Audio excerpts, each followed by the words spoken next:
Let's immediately address the critical system error, the bug, that is currently crashing the global operating system. What the world colloquially calls the immigration problem is, in strict thermodynamic terms, a failure of the Earth repair rate. We are witnessing a total breakdown in the planet's metabolic transfer. Picture a bucket. The global economy is a bucket where the bottom has completely fallen out due to the collapse of source countries. Yet the entire political apparatus of the West is obsessed with wiping up the water overflowing onto the floor. You are building walls to catch water while refusing to acknowledge the hole in the bottom. Hold on, you can't just dismiss wiping the floor as some sort of irrational obsession. Breath. That water on the floor, that represents a breakdown of law and order. It is a necessary act of national defense. Regardless of the condition of the bucket, as you call it, uninvited entry is a violation of sovereignty. You cannot have a functional society if you don't enforce the boundaries of that society. I mean, it's not just water. It's people breaking into a system that isn't theirs. That is a law enforcement patch applied to a fatal thermodynamic error. It is irrelevant. You are attempting to legislate against physics. The movement of people is not a legal issue. It is a biological energy transfer.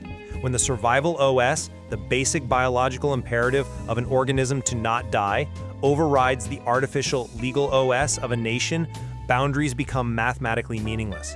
You are arguing about the color of the curtains while the foundation of the house is sliding into a sinkhole. The source regions have dropped below the survival line. The energy gradient compels movement. No amount of policing can reverse entropy. But that is exactly why we need stronger policing. If the pressure is that high, the defense must be equally high. Look, we are talking about the preservation of our own systems, our own resources. We can't just dissolve our borders because another region is failing. You are still operating under the delusion that the border functions as a shield. It does not. It functions as a filter for a specific type of hypocrisy. Let us use a more visceral diagnostic metaphor. Let us examine the fart versus the smell. Pause, I'm sorry. We are discussing macro geopolitical strategy and you want to talk about flatulence? It is the most accurate mechanical model for the West behavior over the last 40 years. During the economic booms of the 1990s and early 2000s, the West treated foreign labor like a cute fart sound. It was a bit taboo, perhaps, but ultimately funny, harmless, and even desirable because it provided diversity and, far more importantly, artificially cheap labor. The system was entirely happy to consume the sound, the surface benefits, the low-cost agricultural workers, the manicured lawns, the spice of multiculturalism.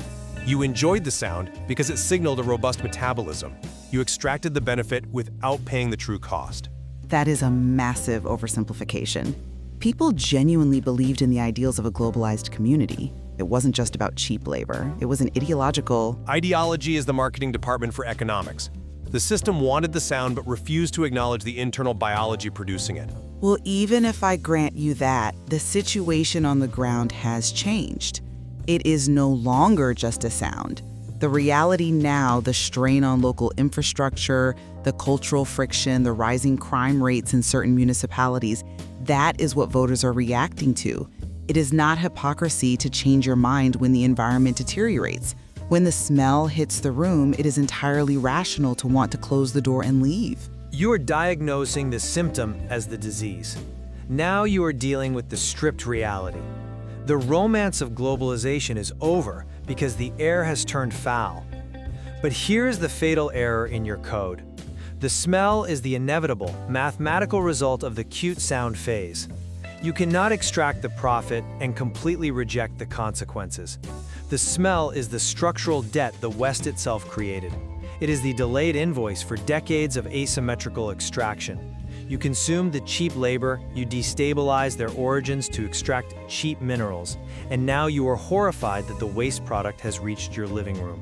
I reject the premise that this is exclusively our debt. If a guest comes into your house and makes a mess, or if the arrangement becomes unbearable, the host has the absolute right to expel them. That is the baseline standard for maintaining any kind of civil order. It is the go-home logic. It is simple, it is primal, and frankly, it is correct. If the situation no longer works for the host, the guest must return to their own house. And there it is, the go-home fallacy. This is where your entire logical framework suffers a catastrophic failure. Breath Return to your own house implies that a house still exists. It implies that the coordinates of their origin are habitable. They are not. They came from somewhere. The physical landmass is still there. They can go back to where they came from. They came from a source that has been actively engineered into a hellscape by the very extraction that built your house. Let us look at the raw data of the birth lottery.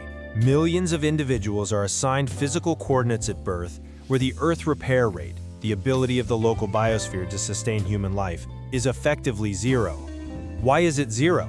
Because the West has extracted the lithium from the Andean salt flats, draining the water table to power your green transition. You have extracted the cobalt from the Congo for your telecommunications. You have subsidized industrial agriculture that dumps surplus grain into the global South, annihilating their local farming economies. That is global trade. You're describing international commerce, not a crime. I am describing thermodynamic theft. You have exported your entropy to them. You have stripped the nutrients from their soil to put solar panels on your roofs and smartphones in your pockets.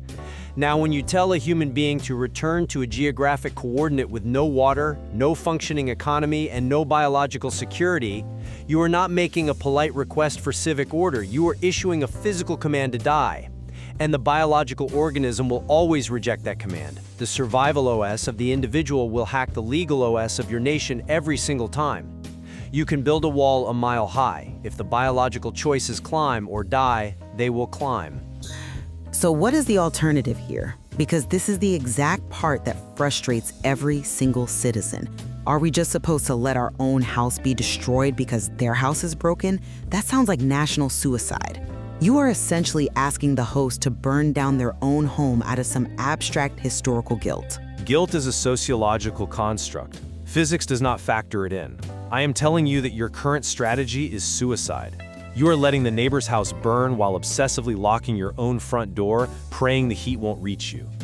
The heat, the entropy, will eventually burn your door down regardless of how many locks you install.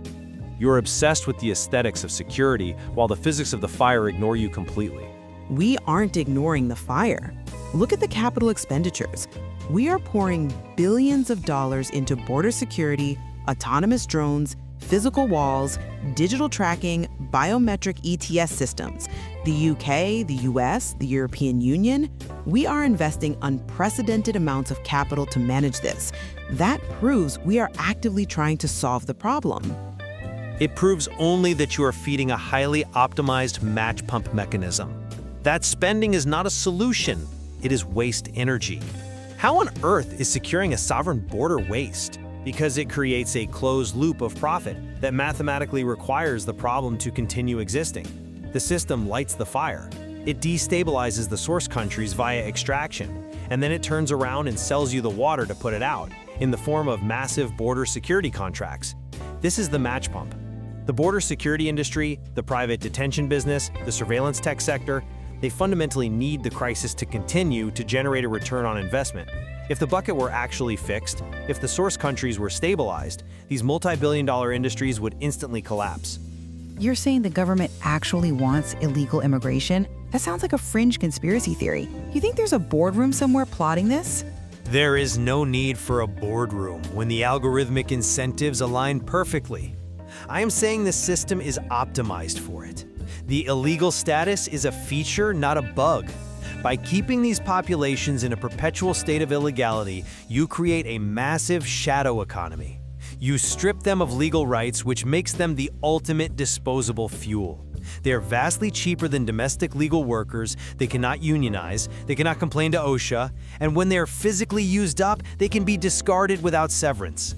The security apparatus merely manages the flow, ensuring it never stops entirely but never overwhelms the system to the point of revolution. It is a valve, it is not a wall. That is incredibly cynical. Look, most people I know, most voters going to the polls, they just want the law followed. They aren't looking for disposable human fuel. They see the sheer chaos at the border, they see the tent cities, and they feel like their government is failing them. They feel like everyone is losing. The migrants are stuck in this awful limbo, and the citizens are paying for emergency hotels and police overtime. It feels like a systemic tragedy, not a business plan. Your feelings and the feelings of the electorate are completely irrelevant to the mechanics of the machine. You ask what the benefit is if everyone seems to be losing. Let me introduce the squeezed grape sequence. Size? First flatulence, now fruit. Go on. In phase 1, the system squeezed the grape for juice. That was the labor, the cute sound phase. We extracted the juice to build the infrastructure of the late 20th century. Now we have entered phase 2. The grape is entirely dry. It is nothing but skin and residue. But the current operating system has engineered a methodology to extract value even from the waste product. The residue, the marginalized, impoverished migrant standing at the border, is now being extracted for political fuel. Political fuel? What does that even mean in this context? Fear and control. The smell has been weaponized into a highly lucrative commodity. Politicians use the spectacle of the crisis to terrify the domestic electorate. They point to the hordes at the gate to secure re-election and to justify ballooning security budgets. The crisis itself is a commercial product. If the border were actually quiet, if the root problem were genuinely solved, what platform would the populists run on? They rigorously need the smell in the room so they can continually sell you the air freshener. I think you are giving these leaders way too much credit for competence. I don't see some master plan of extracting fear. I see genuine, terrifying confusion. Leaders at every level are overwhelmed by the logistics.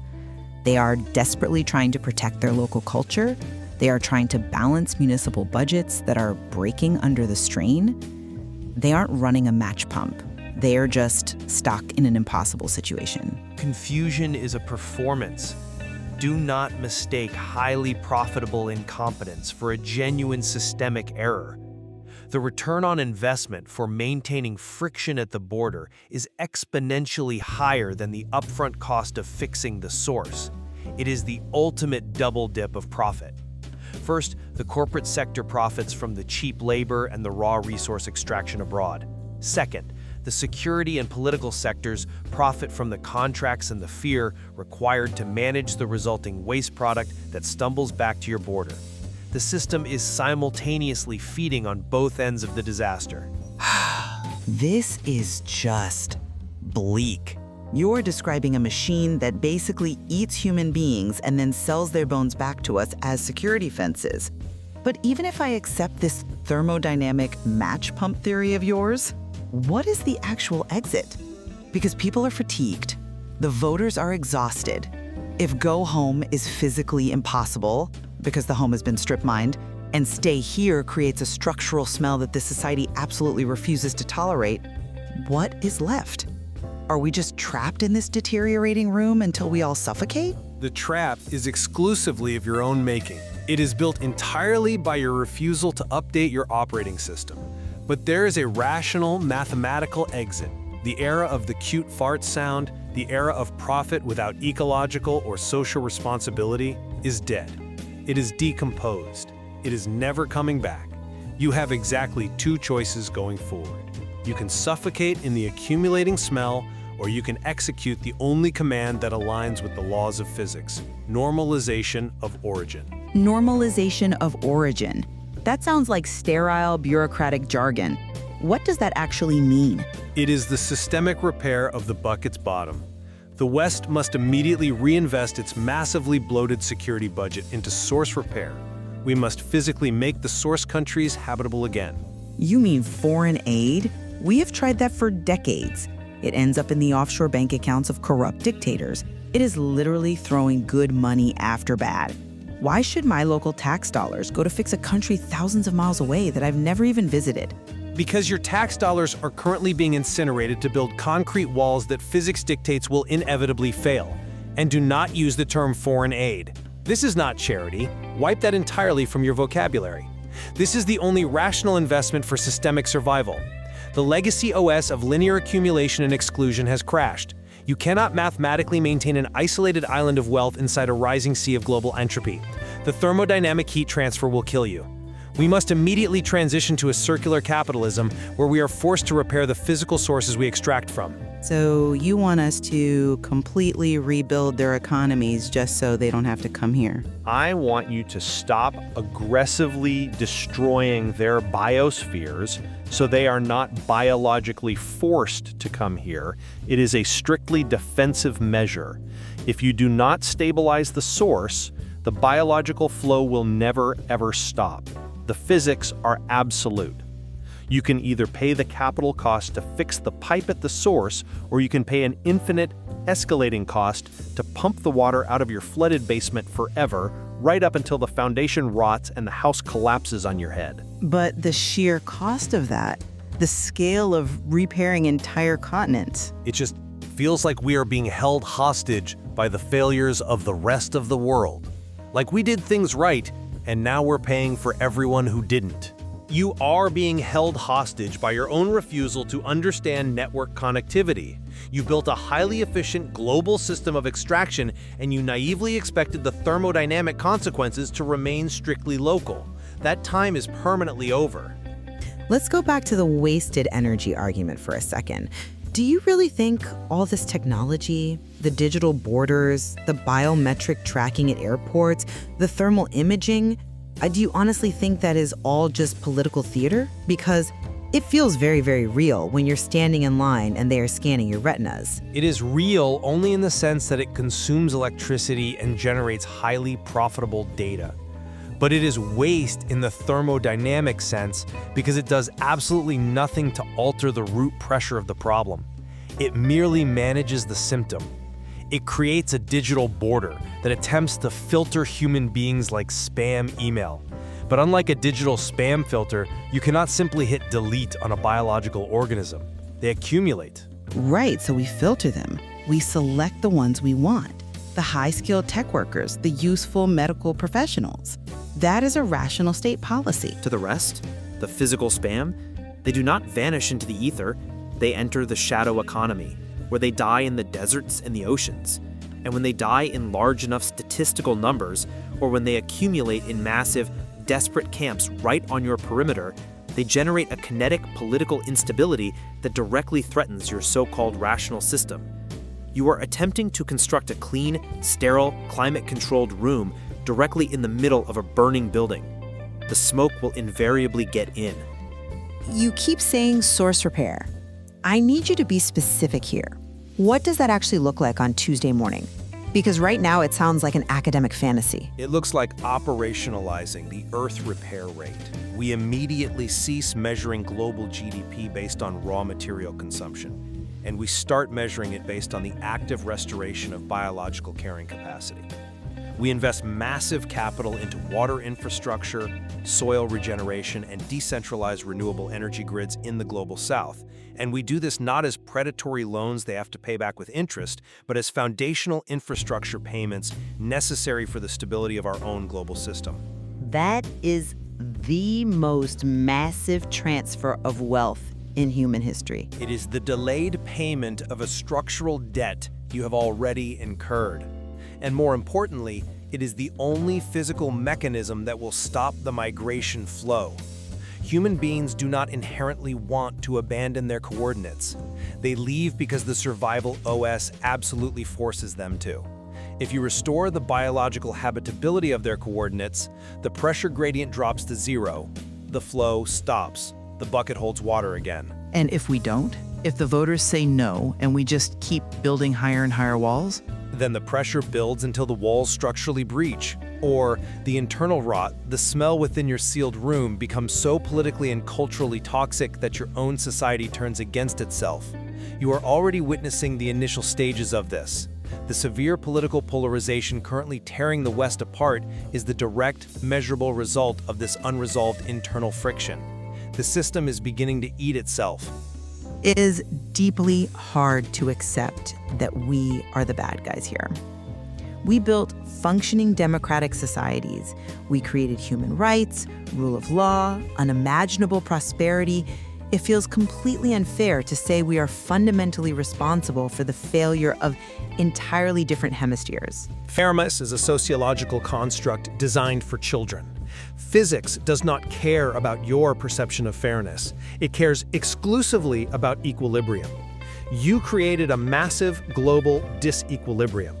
You concentrated the wealth and you aggressively exported the entropy. Now the entropy is returning to achieve baseline balance. You can call it unfair, you can be emotionally distressed by it, you can vote for populist politicians who promise to beat the entropy back with a larger stick, but you cannot mathematically stop it without restoring the global balance. So the cute fart sound phase, the 1990s, that whole era where we could just enjoy the cheap consumer goods and the cheap services and completely ignore the rest of the supply chain, that is genuinely, permanently gone? Gone. Decomposed. You are currently standing in the residue. The only relevant operational question now is whether you have the intellectual courage to process the cleanup, or if you will continue to buy overpriced air freshener from the exact same corporate entities selling you the poison. Pause. It is a bitter pill. You are basically asking middle-class taxpayers to pay for the sins of a macroeconomic system that they didn't personally design and barely understand. You benefit from the design every single day. Your lithium phone battery, your morning coffee, your fast fashion clothing, they are all heavily subsidized by the hole in the bucket. You are the direct beneficiary of the extraction. Therefore, you must become the primary investor in the repair. And if we absolutely refuse? Then the system experiences a hard crash. The smell becomes the only reality. The circular capitalism I am outlining today is not a political ideology. It is a biological survival manual. The existing operating system of linear accumulation is fully obsolete. It has encountered a fatal, unrecoverable error. We either reboot the entire architecture with a new code based on source repair, or we collectively stare at the blue screen of death while the global hardware physically melts down. I want to argue with you, but I desperately want to say that national sovereignty and local culture matter more than raw thermodynamics. But looking at the border, looking at the sheer overwhelming volume of people moving across the globe right now, it does feel like the laws of physics are winning. They always do. But this match pump, if it is as highly profitable as you claim it is, who is actually going to stop it? The defense contractors making billions on drone surveillance and border walls aren't going to just step aside and say, oh sure, let's fix the root cause in the global south and willingly lose our government contracts. That is precisely why the realization must come from the user level, the citizen. You must logically understand that you are being scammed. You are actively paying taxes for a security system that mathematically guarantees your ongoing insecurity. You are paying for a fire department that is entirely run by arsonists. So the crisis itself is the product. And you are the loyal customer. As long as you continue buying the fear, they will continue manufacturing the threat. Stop buying the smell. Demand the repair of the source. It's just a complete inversion of how we are taught to think about this. We are told the goal is law and order. You are saying the current order is actually just highly organized chaos designed for extraction. Correct. Chaos is immensely profitable. True stability, biological stability where populations can actually survive in their original coordinates, is terrible for the crisis business, but it is mathematically essential for the continuation of the human species. It leaves us in an incredibly tough spot. We basically have to fight the very industries and politicians that claim they are the only ones protecting us. That is the fundamental nature of debugging a complex system. You have to locate and delete the corrupted files that are actively masquerading as essential system processes. Normalization of origin. I'm still stuck on the scale of it. It sounds practically impossible to achieve in my lifetime. The alternative is the degradation of your own physical reality in real time. We do not have decades to ponder this. The climate feedback loops are accelerating the entropy. The migration of absolute necessity is only going to scale up exponentially. It is 120 million displaced people today. Tomorrow, it will be 200 million. At a certain threshold, the bucket doesn't just leak, it shatters. And then the water is just everywhere. And no amount of floor wiping will save you from drowning. You know, I started this conversation thinking you were just some bleeding heart liberal in disguise, trying to make me feel a sense of global guilt.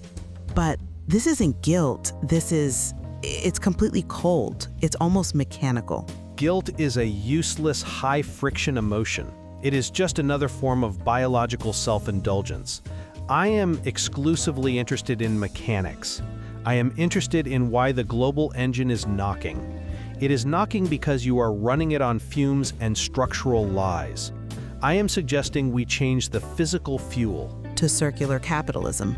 to circular capitalism, a system where we rigidly acknowledge that the output of one process must cleanly become the input of another, where we structurally acknowledge that if you extract energy from a source, you must actively replenish it or the source dies. And if the source dies, the extractor dies shortly after. It is basic biology. It's the snake eating its own tail. Ouroboros. But currently, the global snake is just violently eating its own tail and aggressively calling it GDP growth. We need to stop eating the tail and start properly feeding the body. Pause. I am not sure I am ready to agree with you completely. It goes against literally every instinct of self-preservation I have ever been taught. Defend the perimeter. That is the baseline human instinct. That is the lizard brain speaking. It is the survival OS of a primitive, localized organism.